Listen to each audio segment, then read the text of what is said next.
पंचमुखारो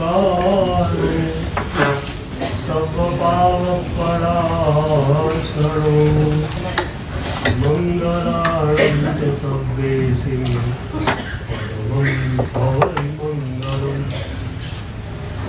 मंगलम श्रीमदर्हन्तो मंगलम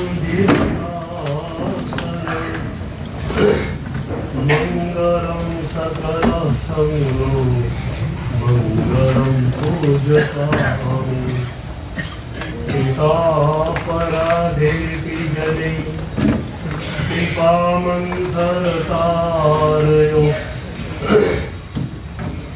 ईषद्वाक्पाद्रयोर्भद्रं श्रीवीरजिननेत्रयो कमले नरणेन्द्रे च स्वोचितं कर्म कुर्वति प्रभुस्तुल्यमनोवृत्ति पार्श्वनाथ श्रीस्तु ज्ञान ध्यान क्रियादि कार्य कुशल प्रद्युम्न जेता गुरु अंतर्लोचन बेकमस्ति सुतरां कृपासितं यस्य वै ओंकारेण सुसेवितोऽपि सततम् ओंकार सेवा पर सोऽयं सौम्यमनः सदा विजयते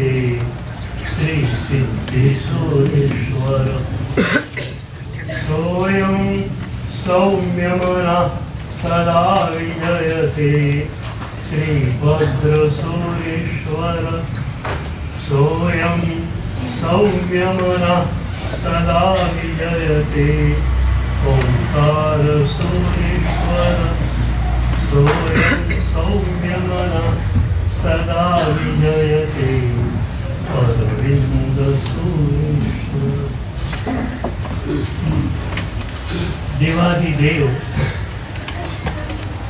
त्रिलोकेश्वर अखिल ब्रह्मांडेश्वर परमात्मा महावीर देवनी साधनानी अंतरकथा परम पावन आचारांग सूत्रों स्वाध्याय में लगभग 30 वर्ष सुधी लगातार दौर वर्षे एक बार तो आचारांग सूत्र माथी पसार थवानुं ज रह्युं।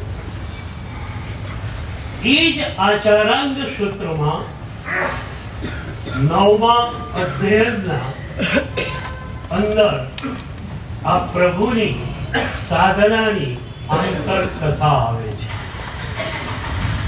भाईना आग्रहथी प्रभु 2 वर्ष गृहस्थपणामां रह्या।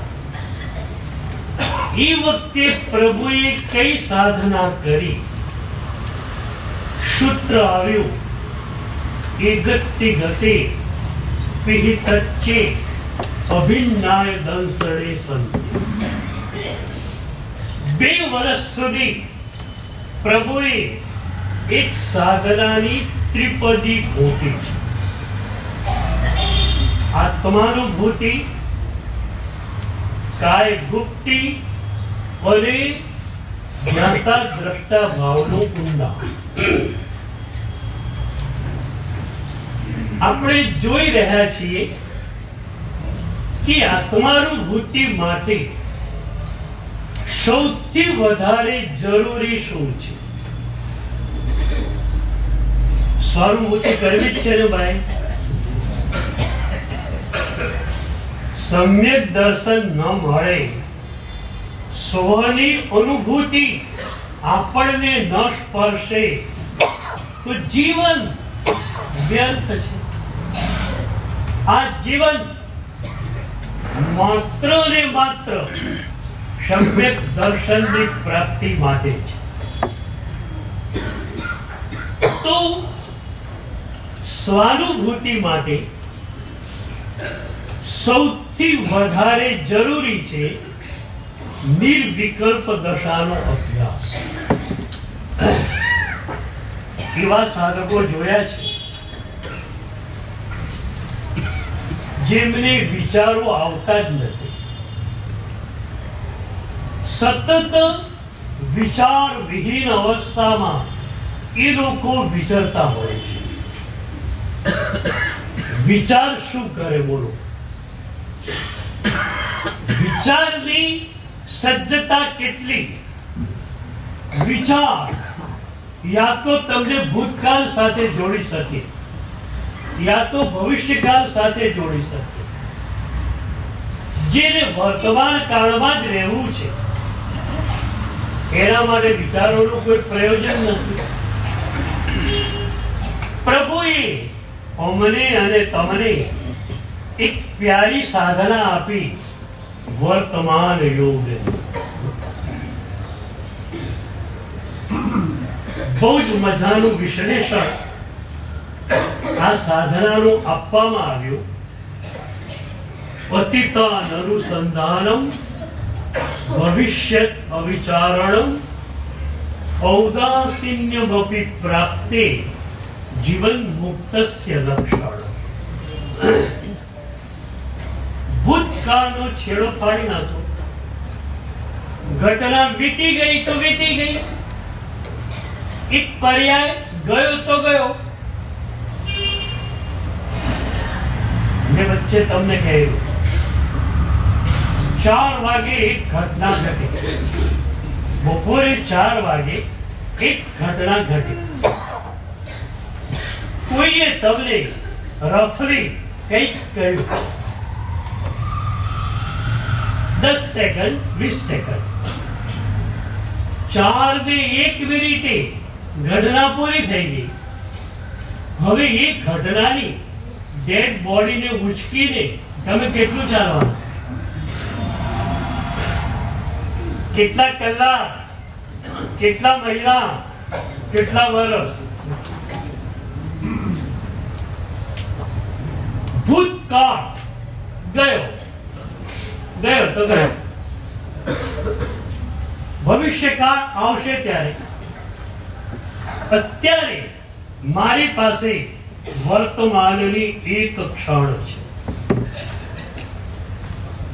આચાર્ય સૂત્રમાં પ્રભુએ આપણી પાસે એક મજાની વસ્તુ માંગી છે. પ્રભુએ કહ્યું કે બેટા, તું મને તારી એક ક્ષણ આપીશ.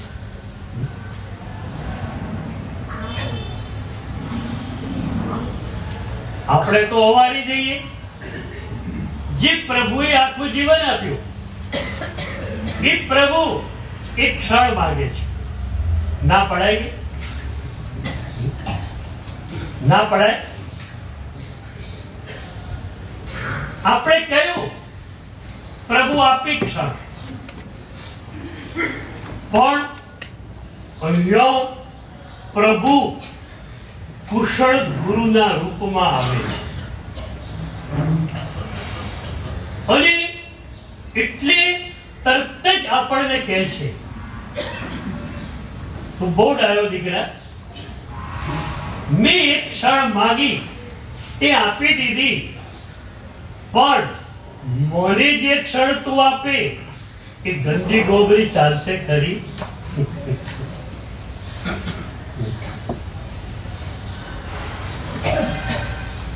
તો એક મિનિટ શુદ્ધ તું મને આપ. એટલે 60 સેકન્ડની એક મિનિટ એને આપણે શુદ્ધ કરવાની. અને એવી એક શુદ્ધ મિનિટ આપણી પાસે આવે તો આપણે પ્રભુના ચરણોમાં એ સમર્પિત કરવા. શુદ્ધ ક્ષણની વ્યાખ્યા શું? રાગનો, દ્વેષનો, અહંકારનો, ઈર્ષાનો, કોઈ પણ વિભાવનો જેમાં સેજ પણ પડછાયો નથી પડ્યો એવી ક્ષણ એ શુદ્ધ ક્ષણ. 58 સેકન્ડ સરસ ગઈ. 59મી સેકન્ડે તમારા રૂમમાં કોઈ વ્યક્તિ આવી, એ તમારી અણગમતી વ્યક્તિ છે, અને એને જોઈને સેજ તિરસ્કાર તમારી ભીતર ઉત્પન્ન થયો, એ મિનિટ નકામી થઈ. 59મી સેકન્ડ બગડી ગઈ. પૂરી મિનિટ શુદ્ધ ન બની શકી. બહુ જ મજાની આ પ્રોપર સાધના. પ્રભુ વધુ કઈ માંગતા નથી. એક દિવસમાં એક શુદ્ધ ક્ષણ માંગે છે. હું તમને પછી ડિસ્કાઉન્ટ આપીશ. આપણે એવું કરીએ, પ્રભુને એક શુદ્ધ ક્ષણ આપી. સદગુરુને શુદ્ધ ક્ષણ ન અપાય તો શુભની ક્ષણ આપજો. માત્ર અહોભાવ વાળી ક્ષણ હશે તો પણ ચાલી જશે. શુભ અને શુદ્ધ ફરક તમારા ખ્યાલમાં છે. હવે અહોભાવમય ક્ષણ એ શુભની ક્ષણ, અને એ શુભની ક્ષણ આપણને શુદ્ધમાં લઈ જાય. શુભ એ સાધન છે, શુદ્ધ એ આપણું સાધ્ય છે. શુદ્ધ એટલે શું? સ્વ પ્રતિષ્ઠિતતા. તમારું તમારામાં રહેવું, એનું નામ શુદ્ધ ક્ષણ. આપણો અલ્ટિમેટ ગોલ તો એ છે કે 24 કલાક શુદ્ધમાં રહેવું છે. અને તમારો અલ્ટિમેટ ગોલ કદાચ એ આપો તમને કે 24 કલાક શુભમાં રહેવું છે. નક્કી તમે કરો, ચોઈસ તમારી. યા તો 24 કલાક શુદ્ધની, યા તો 24 કલાક શુભની. તમે કહેશો સાહેબજી શુભની ક્ષણો કઈ રીતે હોય? ત્યાં અમે લોકો એક ડિવિઝન પાડીએ છીએ, વૃત્તિ અને પ્રવૃત્તિ. પ્રવૃત્તિ સંસારની હોય, વૃત્તિ ધર્મમય અહોભાવમય હોય, તો અમે એને શુભની ક્ષણ ગણીશું. શરીર ઓફિસમાં છે, શરીર ઘરે છે, મન ક્યાં હોય? મન પ્રભુમાં હોય. બોલો. મન પ્રભુની આજ્ઞામાં હોય. બહેનો અહીંથી જશે, માતાઓ અહીંથી જશે, ચા ઉકાળવા માટે મૂકશે. કેવું કહેલી, વહુ કહેલી, વિરાધના ચાલુ થશે. પણ એ વખતે મનની અંદર વિરાધનાની વેદના હશે તો શું થયું? મન પ્રભુને સમર્પિત થઈ ગયું. એટલે શરીર ઓફિસે હોઈ શકે, શરીર ઘરે હોઈ શકે, મન ક્યાં? બોલો. આટલું મજાનું ડિસ્કાઉન્ટ.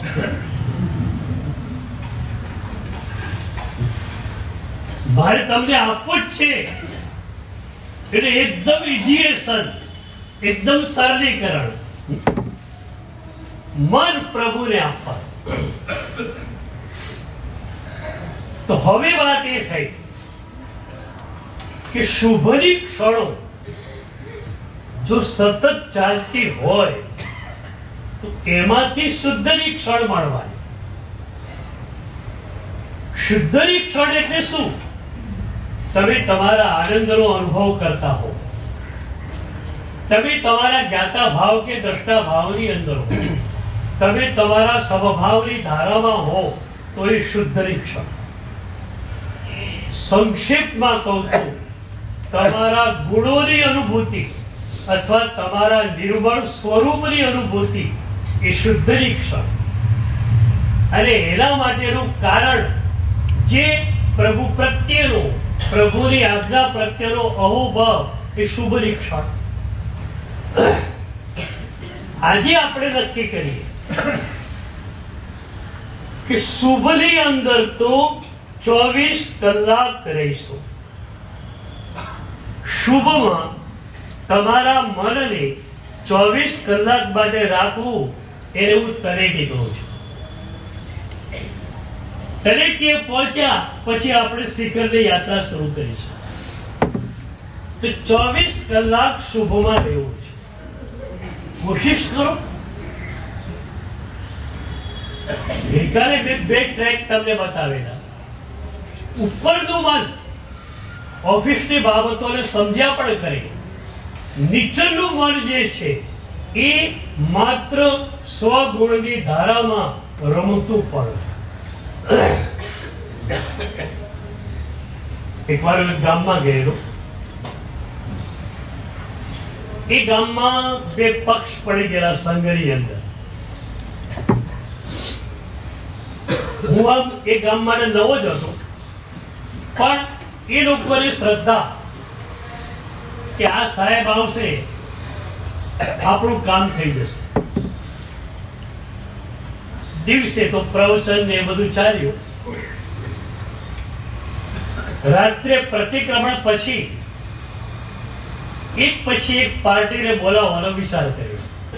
પેલા એક પાર્ટી આવી જાય, પોતાની વાત કરી જાય, એ લોકો જાય, પછી બીજી પાર્ટી વાળા આવે, એ લોકો પોતાની વાત કરે, અને એમાંથી પછી મારે નિર્ણય આપવાનો રહે. તો પ્રતિક્રમણ પૂરું થયું. પહેલા પક્ષવાળા બધા આવી ગયા. વાત તો નાનકડી જ હતી. તમારા સંઘર્ષોના મૂળમાં જોવા જઈએ ને તો બહુ જ નાનકડી વાતો હોય છે, પણ અહંકારના કારણે તમે નાનકડી વાતોને મોટી કરી નાખો. મેં આમ કીધું ને એને કેમ નહીં માની, બતાવો. વાત નાનકડી છે, અહંકાર મોટો છે. એ લોકોની પણ વાત નાનકડી હતી, પણ અહંકાર. અમે લોકોએ નૌકાશ્રીનું આમંત્રણ કર્યું, એ લોકોએ પહેલા ના નહીં પાડી, પછી એ લોકો જમવા નહીં આવ્યા, અમારી રસોઈ બધી બગડાવી, આમ કર્યું તેમ કર્યું. બન્યું એવું કે ઉપાશ્રયમાં હતું અંદર, અને જૂનું ગામડાનો ઉપાશ્રય થાંભલા વાળો. તો આ પાર્ટી વાળા બધા આવી ગયેલા. પાછળથી પેલી પાર્ટી વાળો એક બાળક પાછળ થાંભલા પાછળ છુપાઈ બેસી, એને બધી વાત સાંભળી લીધી. મેં બધી વાત આ લોકોએ સાંભળી, સાંભળવા જેવી હતી. એટલી 1 કલાક એ લોકો ઉભા થયા. એ જ્યાં ઉભા થવાની તૈયારી કરે ત્યાં પેલો માણસ જતો રહ્યો બહાર જઈ, અને એની પાર્ટી વાળા ભેગા થયા હતા. ત્યાં કહ્યું, આ લોકોએ આપણા માટે આવું કર્યું, આ લોકોએ આવું કર્યું, આ લોકોએ આવું કર્યું. પેલા લોકો પણ એકદમ ટાઈટ થઈને આવી ગયા. આવ્યા, ત્રિકાળ વંદના કરીને બેઠા. સાહેબ, અમારે પહેલા પૂછવું છે, અમારી વાત પછી એ લોકોએ અમારા માટે શું શું કર્યું.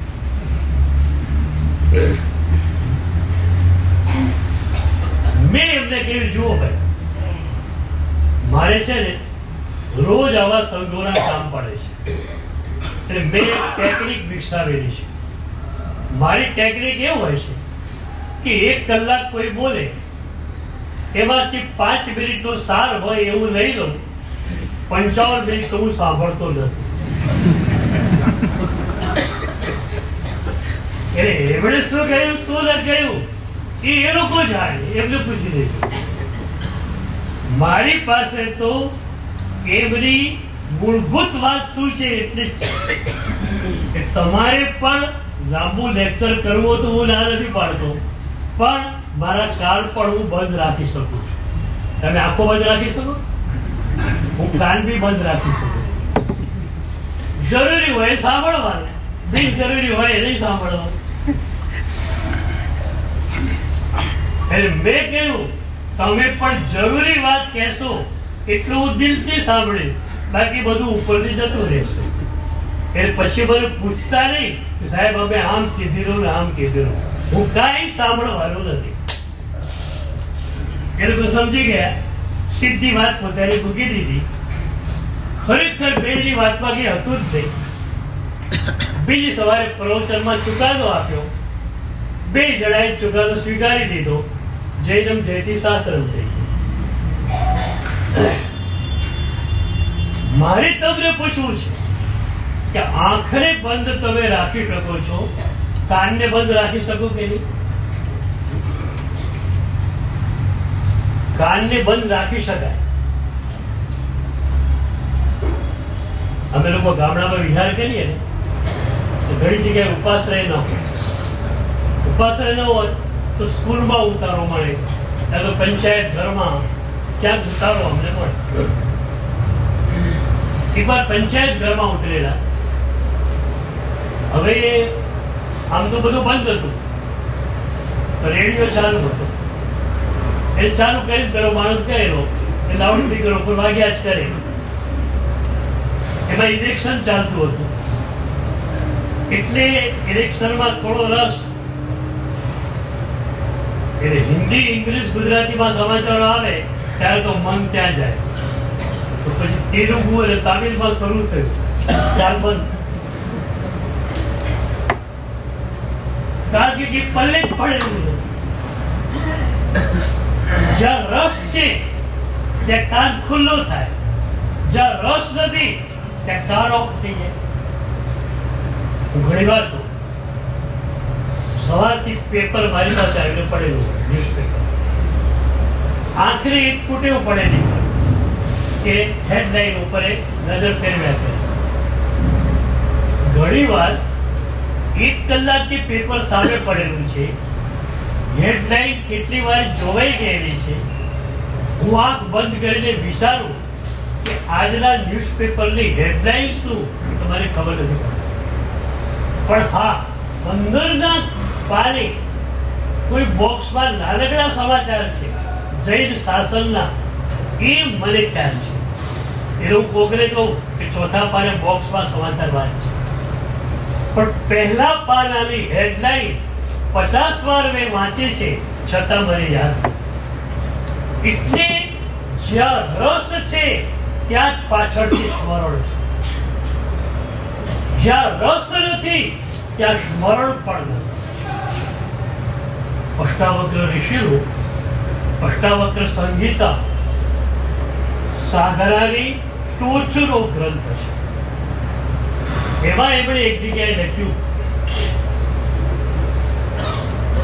વૈત્રીષ્ણ્યાત ન સ્મરતિ કૃતમ અકૃતમ સમઃ સર્વત્ર વૈત્રીષ્ણ્યાત ન સ્મરતિ કૃતમ અકૃતમ. ઉદાસીન ભાવમાં રહેલો સાધક, વર્તમાન યોગમાં રહેલો સાધક એવો તો પરથી છૂટો પડેલો હોય છે કે કોઈ કામ પોતે કર્યું કે ન કર્યું એનું પણ એને યાદ નથી હોતું. ખાધું કે ન ખાધું યાદ નથી. કેમ સ્મરણ નથી? સ્મરણ કેમ નથી આવતું? બહુ મજાની વાત કરી કે જે ક્ષણે ઘટના ઘટી એ સમય એ ઘટના જોડે એનો સંબંધ રચાયો નહોતો, તો પાછળથી સ્મરણ કોણ થશે? તમારો દરેક ઘટના જોડે સંયોગ સ્થપાય છે. આ ઘટના આમ ઘટી, આ ઘટના આમ ઘટી, પાછળથી તમે પાછી યાદ રાખો છો. પણ એવા યોગીઓ આજે છે, એવા સાધકો વર્તમાન યોગ વાળા છે, ઘટના ઘટ્યા કરે છે, એ ઘટના જોડે એમનો સંબંધ રચાતો નથી, પાછળથી સ્મરણ કોણ કરે? તો આપણે એક વાત વિચારતા હતા કે નિર્વિકલ્પ દશા જેટલી પ્રગાઢ બને એટલી જ આત્માનુભૂતિમાં તમે સરળતાથી વહી શકો. તો એના માટે આ બે પ્રેક્ટિકલ એપ્રોચીસ તમને આપ્યા, શુભની ક્ષણો વાળું અને શુદ્ધની ક્ષણો વાળું. 24 કલાક શુભમાં રહેવાની ટેવ પાડો. પ્રવૃત્તિના સ્તરે અશુભ હશે કે હું પણ વાપરતો હોઉં તો પ્રવૃત્તિ વિભાવની છે, પણ એ વખતે મારું મન વાપરવામાં નથી, મારું મન પ્રભુની આજ્ઞાના પાલનમાં છે, તો વૃત્તિમાં શુભત્વ આવે. અમે લોકો કેવી રીતે વાપરીએ ખબર છે? કેવી રીતે વાપરીએ?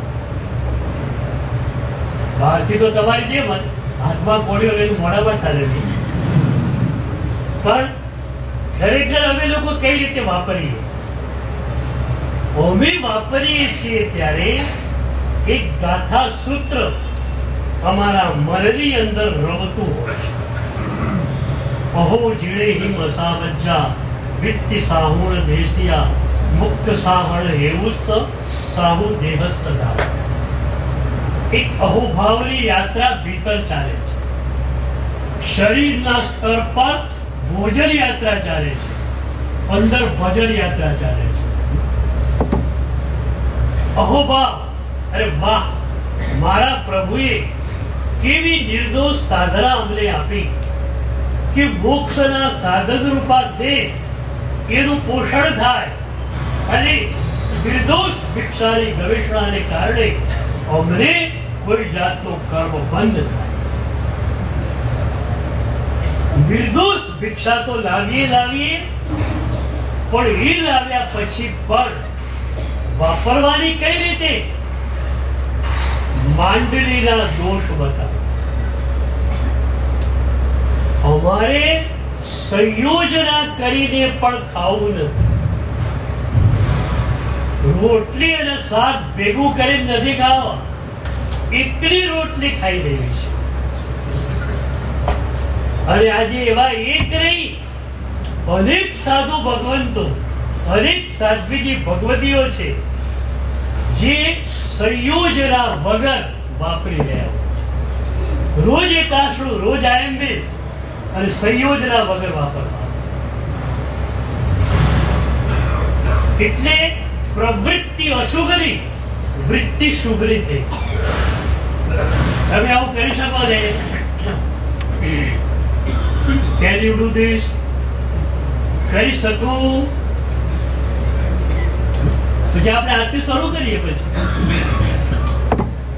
વિદેશમાં તો છે ને એક લેક્ચરની તગડી ફી હોય છે. $1000, $5000 જેવો ઓરેટર, જેવો વક્તા. આપણે ત્યાં તો બધું ફ્રી છે, પણ મારી ઈચ્છા ખરી કે પાછળથી તમે હોમવર્ક કરો. તો આજે આ વાત જો બરોબર અંદર જચી ગઈ હોય તો ટ્રાય તો કરો. પછી મને કાલે તમે કહી શકો, પ્રવચન પહેલા, પ્રવચન પછી, ગમે ત્યારે, કે સાહેબ ગઈકાલે 23 કલાક સુધીમાં એક ટ્રાય કરી, એક ટ્રાયમાં આટલું સક્સેસ કર્યું, આટલા કલાક શુભમાં હું રહી શકું. અનાવીની સંજ્ઞાને બસ રાગદ્વેષમાં જતો હતો. જ્યાં પ્રભુના શબ્દો યાદ આવતા બ્રેક લાગતી. પ્રભુના શબ્દો શું કરે? બ્રેક લગાવે. 130 ની ઝડપે ગાડી જતી હોય, બ્રેક ન હોય, તમે બેસો ખરા? તમારી ગાડી એકદમ ઝડપથી જાય છે, એટલે બ્રેક છે ખરી? તમારા દાદા અને પરદાદાની લાઈફ સ્ટાઈલ કઈ હતી અને તમારી લાઈફ સ્ટાઈલ કઈ છે? તમારી લાઈફ સ્ટાઈલમાં પુણ્ય કેટલું ઝડપથી ખર્ચાય છે. એ લોકોની જીવનશૈલી કેટલી શાંત હતી. મેં તો ગામડા જોયેલા છે 50 વર્ષ પહેલાના. આગળ દુકાન, અંદર ઘર હોય, આરામથી નાસ્તો કરે, સવારે દર્શન કરી આવ્યો, નાસ્તો કર્યો, પૂજા કરવા જાય, વ્યાખ્યાન સાંભળે, 11 વાગે આવે, ગ્રાહક આવેલો તો બેસે, 1-2 કલાક ગ્રાહકને પટાયા, જમવા માટે જાય, આરામ કરે, ગ્રાહક આવશે તો મારે બેસવાનો છે. એટલી આરામની જિંદગી હતી. અને પુણ્ય પણ ઓછું વપરાતું. તમારે તો ડગલે ડગલે પુણ્ય વપરાય છે. હવે સેફ સાઈડ અહીંથી ત્યાં પહોંચો, કોઈ અકસ્માત તમને ન થાય, કેટલું પુણ્ય તમારું વપરાય છે. તો આટલું પુણ્ય તમે વાપરી રહ્યા છો તમારી ઝડપી લાઈફ સ્ટાઈલમાં. પુણ્યના ઉપાર્જન માટે શું કર્યું? એમાં ઝડપ કેટલી?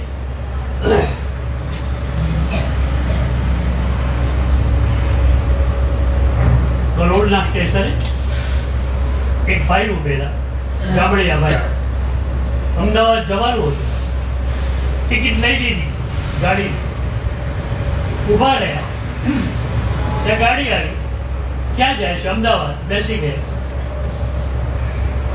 ટિકિટ ચેક કરાયો, ગામડિયો હતો, પ્રામાણિક, એકદમ મોરાલિટી વાળો, લોકથી ટિકિટ બતાવી દઉં, ટિકિટ છે મારી પાસે. તો બધી એવું ટિકિટ હતી લોકલની, બેઠેલ ફાસ્ટમાં. ગામડિયાને ખબર જ નથી લોકલ શું ફાસ્ટ છે. ટિકિટ ચેકરે કહ્યું તમારે દંડ આપવો પડશે આટલો. દંડ શેનો? ટિકિટ લીધી દંડ? તો કે હા, લોકલની ટિકિટ છે, તમે ફાસ્ટમાં બેઠા. એ લોકો એ શું લોકલ એટલે શું, ફાસ્ટ એટલે શું? તો કે ધીમી ચાલે લોકલ કહેવાય, ઝડપી ચાલે એટલે ફાસ્ટ કહેવાય. તમે ટિકિટ ધીમી ચાલે એ ગાડી લીધી છે, બેઠા તો ઝડપી ચાલે એ ગાડીમાં, એટલે પૈસા વધારે આપવા પડશે. તો પેલો ભાઈ કે મારે ક્યાં ઉતાવળ છે, ગાડી ધીમી હલાવો, મારે કે ઉતાવળ નથી.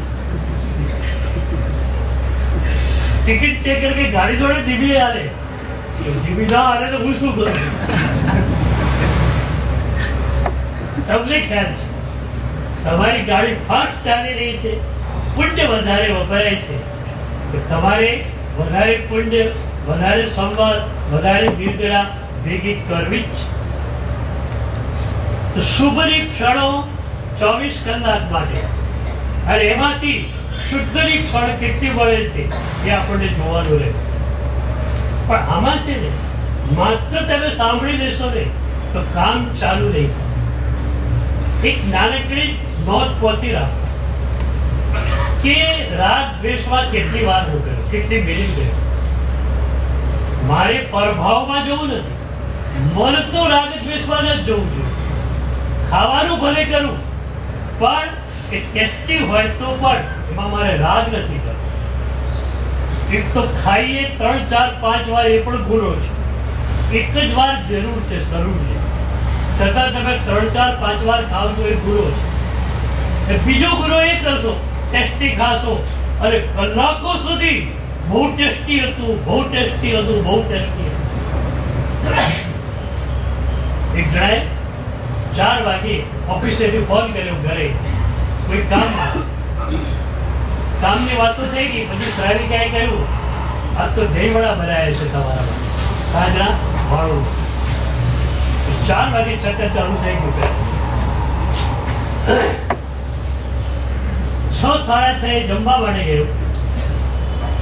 1 કે 2 પ્લેટ ખાઈ લીધા દહીંવડા. 10-15 મિનિટ થઈ. દહીંવડા ટેસ્ટી પણ બનેલા એની દૃષ્ટિએ. રાતના 10 વાગ્યા સુધી સૂતો નહીં, ટાઉની એક જ વાર. અને બહુ ટેસ્ટી દહીંવડા હતા, બહુ મજા આવી ગઈ. ખરેખર એને ખાધું 10 કે 12 મિનિટ. કર્મ બંધ કેટલા કલાક કર્યો? 4 થી 10, 6 કલાક. તમે આજ તો કામ કરો છો. શરીર માટે ઓછો કર્મ બંધ છે. આશક્તિ દ્વારા, તિરસ્કાર કે દ્વેષ દ્વારા તમે વધારે કર્મ બંધ કરો.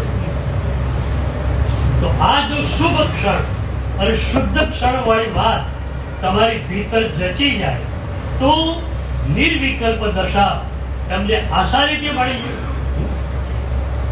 કારણ કે વિકલ્પો થાય છે કે મૂળ તો વિભાવો છે.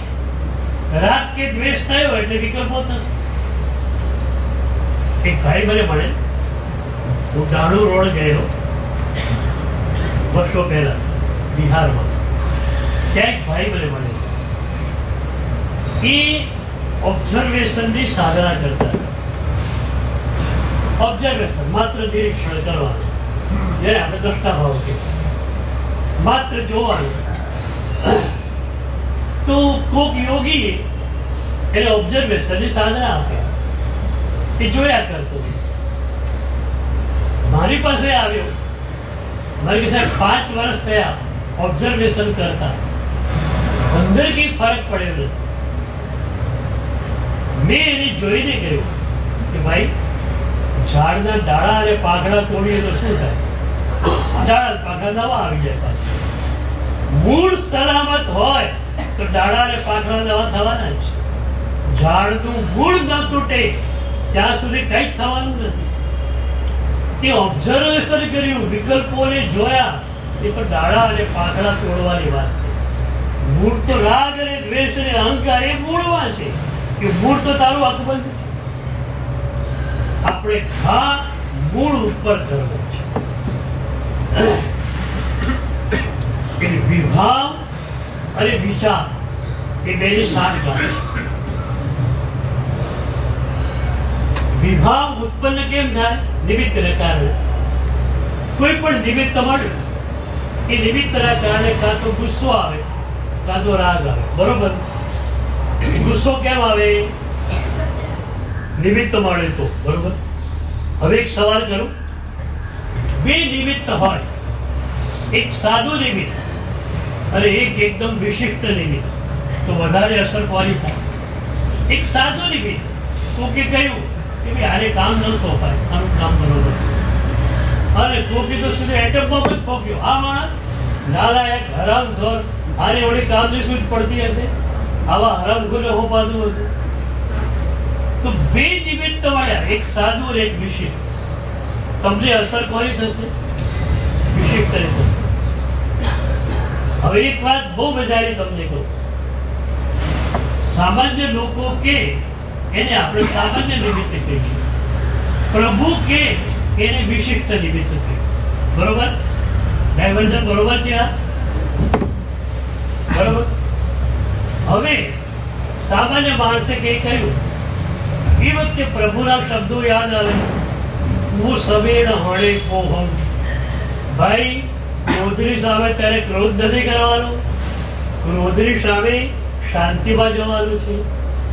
એક્શન સામે રિએક્શન નહીં, એક્શનની સામે ત્યારે નોન એક્શનમાં જવાનું છે.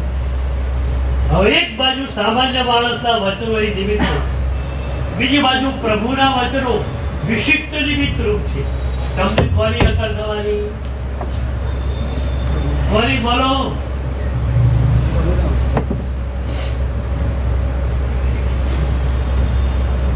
એક બહુ મજાની વાત કરું. અમે લોકો ગમે એટલા શ્રેષ્ઠ વોરેટર હોઈએ, અમારો અહંકાર તૂટી જાય. કેમ તૂટી જાય ખબર? 1 કલાક અમે બરોબર દેશના આપી હોય સ્વભાવ ઉપર, અને એમ લાગે કે આ માણસ એણે આ દેશના સાંભળી છે. કલાક, 2 કલાક, 3 કલાક તો નિમિત્ત મળે તો પડે ક્રોધમાં જઈ શકે નહીં. આવું અમને લાગતું હોય કદાચ. ક્યારેક એવું બનેલું, આવું સ્વભાવ પરનું પ્રવચન અને આવી વિશાળ મેદની. પ્રવચન પૂરું થયું, તકલીફ ક્યાં થઈ? એક કાકા, એમને સંભળાય ઓછું, દેખાય ઓછું, એટલે ખુરશી લઈને આગળ બેસી ગયા. આમ ખુરશી વાળા પાછળ બેસતા હોય, પણ કાકાને ઓછું સંભળાય એટલે ખુરશી લઈને આગળ બેસી ગયા, મારી સામે જ. એટલે પાછળ વાળાને મારા સાહેબનો ચહેરો દેખાય નહીં. હવે આખું વ્યાખ્યાન પૂરું થઈ ગયું. દાદર જ્યાં ઉતરતા હતા ત્યાં 5-7 જણાએ કાકાને કહી દીધું, કાકા આ રીતે બેસાતું હશે. તમે એ રીતે બેઠેલા હતા, સાહેબનું મોઢું પણ અમને દેખાતું નહોતું. ખુરશીમાં બેસવું તો વાંધો નહીં, સાઈડમાં ભીતે બેસવું જોઈએ. હવે પેલા કાકાને ગુસ્સો આવ્યો. હવે આવી ઘટના ઘટે ને તો અમને તો મજા આવે. ક્યારેક કદાચ અહંકાર થતો હોય તો બી ન થાય કે ભાઈ અમારા 1 કલાકના પ્રવચન કરતા પેલાનું 2 સેકન્ડનું પ્રવચન પ્રભાવશાળી. મારા 1 કલાકના પ્રવચનની અસર થાય પેલા કરતા શ્રાવિકાજીનું 1/2 મિનિટનું પ્રવચન હોતું કેટલી અસર થાય.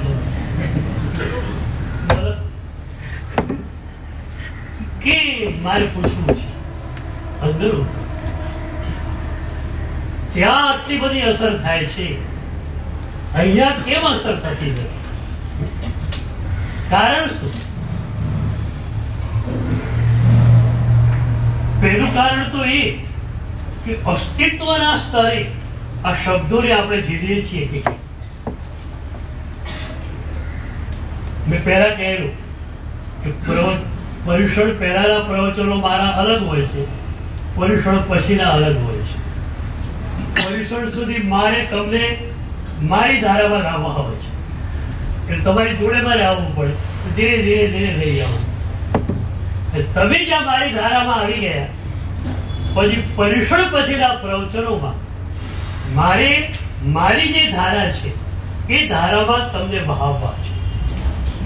અને એ ધારામાં તમારે રહેવું હોય તો અસ્તિત્વનો સ્તર જ પકડવો પડશે.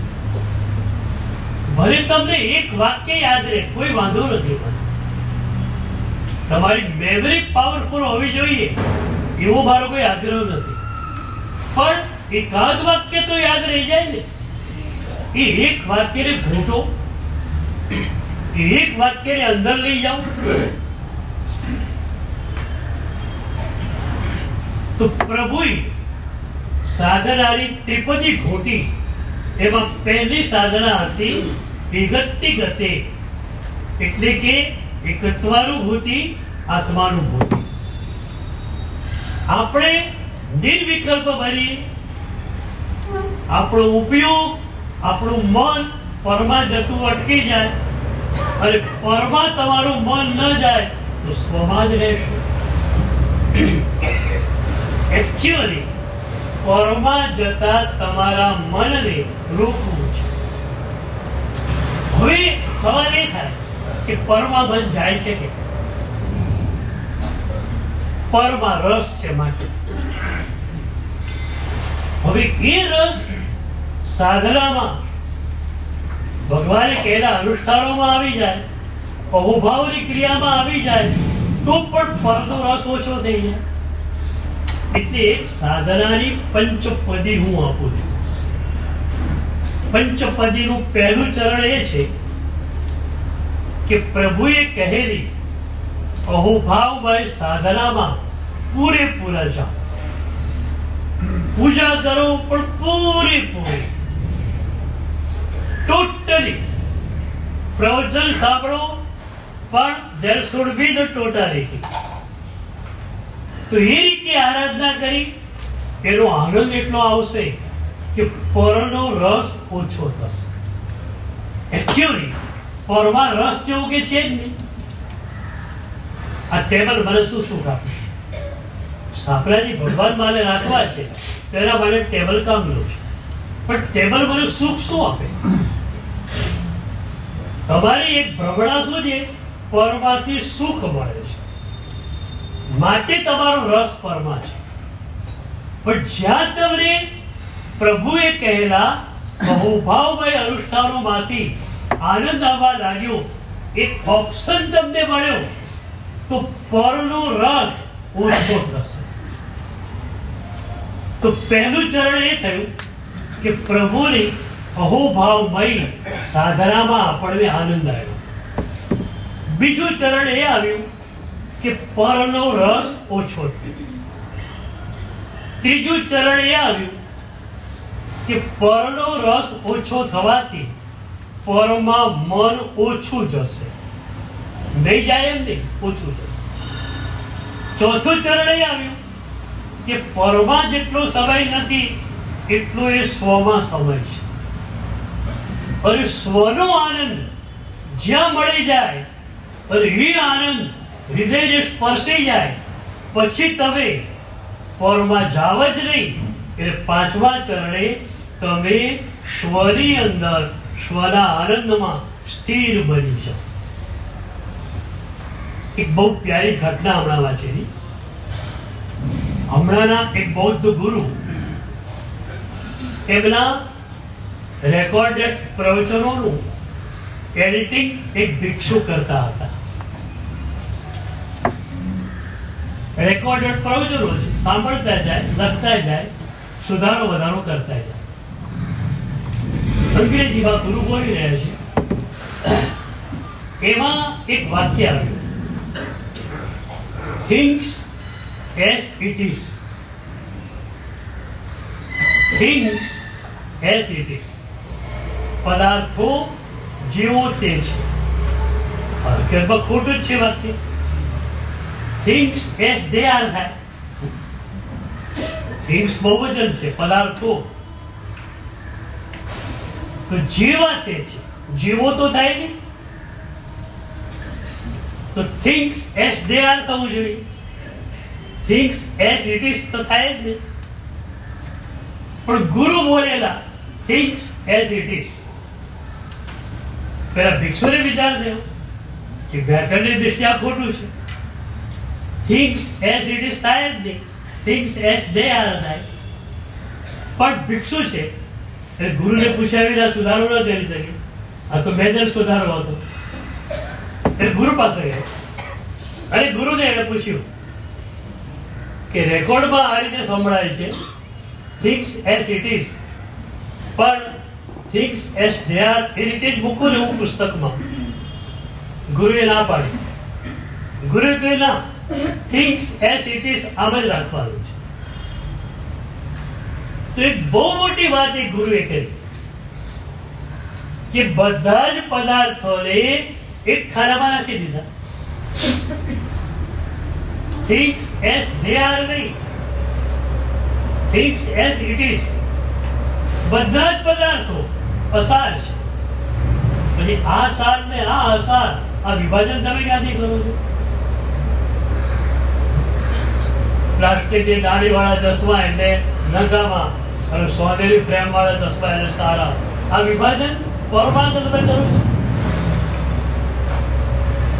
તમામ પર માટે એક લેબલ લગાડી લો, મીનિંગલેસ, અસાર છે. તમારે વાપરવું પડે જુદી વસ્તુ છે. એક માણસ ચાલી ન શકે લાકડી વાપરે, પણ લાકડી વાપરવી સારી એવું કહેતો નથી. મારી આંખો નબળી છે તો હું ચશ્મા વાપરું છું, પણ ચશ્મા વાપરવા જોઈએ એવું નહીં કહું. સ્વસ્થ આંખો એ સારી. એમ પર પદાર્થો તમારે કેમ વાપરવા પડે છે? હવે બોલો, એક સવાલ છેલ્લે કરી દો. પગની તકલીફ છે, એક લાકડી લઈને ચાલવું પડે છે. એ માણસ સારો કે વોકર લઈને ચાલવું પડે એ સારું? કયું સારું? પેલા બે પગ તકલીફ છે. એક પગ સારું છે, એક પગે લાકડી રાખી અને ચાલે. પેલા બે પગ નબળા છે, વોકર વિના ચાલી શકતો નથી. સારો કોણ કહેવાય? એક લાકડી વાળો, વોકર વાળો. જોયું મારી પાસે વોકર છે. તમે શું કહો? જોયું મારી પાસે 1 BHK નો 2 BHK, મારી પાસે 5 BHK. 5 BHK શું થયું? 5 લાકડી થઈ.